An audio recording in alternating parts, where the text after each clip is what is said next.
Hi Katian, here's some feedback on your super epic sub 5 not quite fort.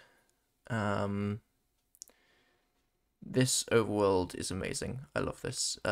You're pretty quick picking up on exactly where the BT is, and it's nice and easy to spot. Love that. You're pretty clean getting your settings sorted out. As well. You have everything ready to go for entering the nether before you even popped up to the surface. You take 0 damage. This is great. I love this. This is stuff that I've picked up on and been mean to you about in the past, and you're doing great. There is an error in your decision making, though, I think. You make an iron axe and not shears.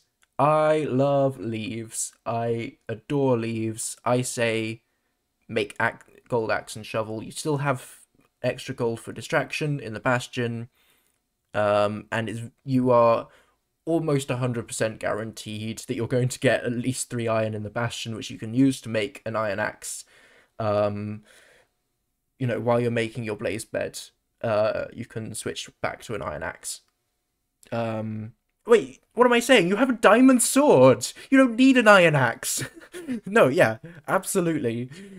Gold axe, gold shovel, you can get your logs quicker, you can spend the extra iron on shears, you have tons of blocks, tons of logs quickly, and then you use the diamond sword to kill the blazes. You don't need an iron axe.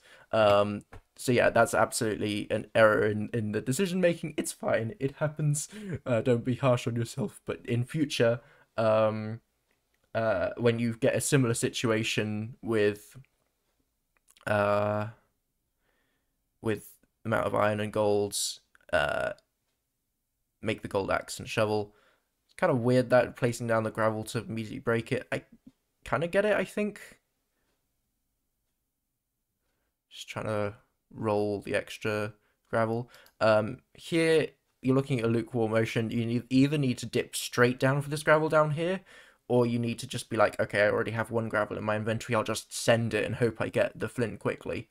I would advocate for going straight down and getting this gravel, rather than having to double back.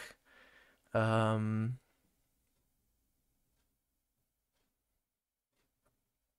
anyways, minor details, but yeah, make a gold axe and shears and get, and better decision making on getting your gravel. That's the only complaints I have for this overworld.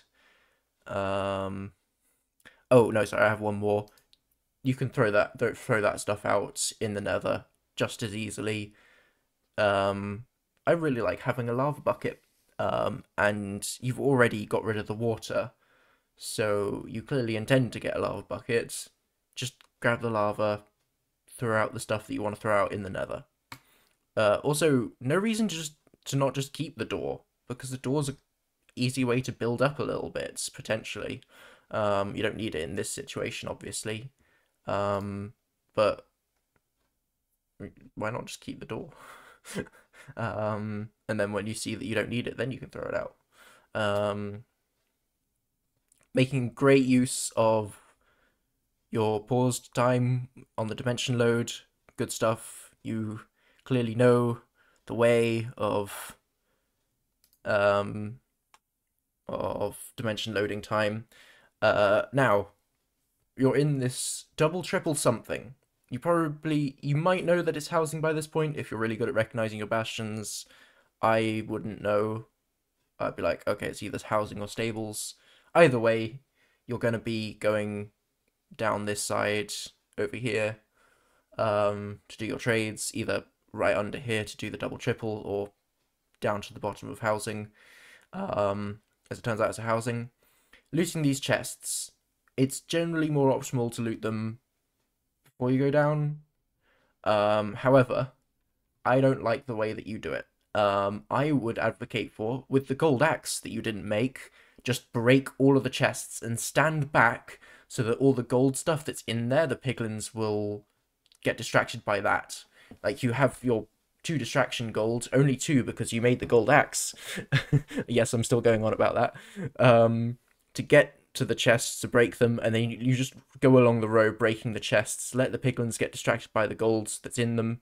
Like, let the gold sit there for a bit so the piglins go over to it, start grabbing. Then you pick up anything that's left, particularly the obsidian and the string. That's all you're looking out for, really.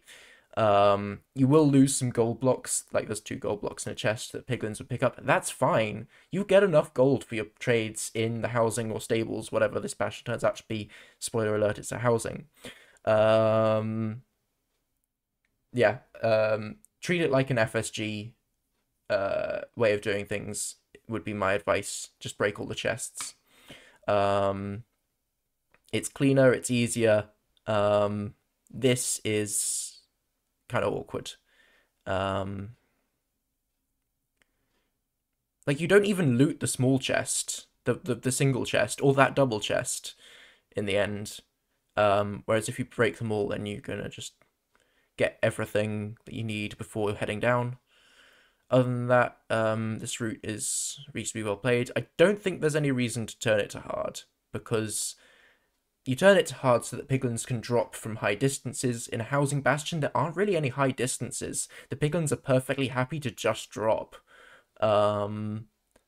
So when you're doing manhunt sometimes, and like that area that you drop from, piglins can be a bit funny about that, maybe. But you're doing top down, where there's just, yeah, the piglins are just fine dropping. I've never, I haven't particularly, I can't think of any instance I've had doing top down housing where piglins have struggled to get into the hole in time. Anyways, you're using your time to pyrite the fort while you're getting gold, which is good. You throw out your arrows and the crossbow. That's good. Yes. Good. Excellent. Immediately place gravel there, so it's all ready to go. I like this. Split pearls. Good. Grab the chest. Good. Try and throw out that thing, but kind of miss. Unfortunate. You've already splashed fire res. You've got tons of fire res that you don't need. Three drinkables. They're slow. Throw them out. You've got your 4 splash. You've got plenty. You don't do that. Unfortunate. Also, the way that you've set it up, you drop down 2 blocks, which makes the gravel there kind of redundant. Interesting. Yeah. Minor details, but oh, you're using the Meebe way of doing Pyre. Interesting. Take your time on this pearl. Decide there's no better option than just chuck it in the lava. Fair enough. Eat. Eat. You've got time while you're swimming up. Eat. That would have saved your life. No! Yeah, you should have. I like the pre-crafting. While you're swimming up in the lava, it's not the optimal time to eat, but you're chucking pearls, so you need as much health as you can get, so you need to get that saturation up, get your hunger up as quick as you can. You've got 6 salmon. You've got so much food. You might even have some extra cod, I don't know. And then, yeah, this is just a rushed pearl. So yeah, there's 2 ways you could have avoided this death. Number 1, eat in the lava so you have higher health, so when you get there, you have the option to pearl MLG to save your life, or the fall would have just not killed you. Probably the second option. Like, when you're pearling to the fort, that's when you need your health the most. That's when you take the most damage. You want to be ripping pearls at any spare moment when your health is even slightly down. I say eat. Unless you've got, like, really low food and you really want to conserve it, fair enough. But in this situation, 6 salmon. 6! Yeah, eat. And I think you hit the ceiling there. Is that what happens? I think you hit the ceiling there rather than the side. So, it's counterintuitive, but you need to know in a run when you need to pause, not like physically pause, but like stop for half a second and collect yourself just a little bit better so that you can nail the next pearl, or you can nail the zero cycle you're about to do, whatever, or you just need that little extra second to think. The more you speedrun, the less you need to do that. But yeah, unfortunately, just because you rush your actions just a little bit too much, um, you hit a bad pearl, and what was an amazingly played run is unfortunately over. Um, so yeah, the big points are make shears, gold axe and shears, just break these chests, um, and eat salmon. Just chug your salmon, om nom nom, uh, and you will give yourself a better chance of surviving. But yeah, really well done. That's all from me. You can at MouseyPC in your runner channel if you would like to ask any questions, or if you'd just like to shout at me because you disagree with me, that's fine. Yeah, that's all. Bye bye.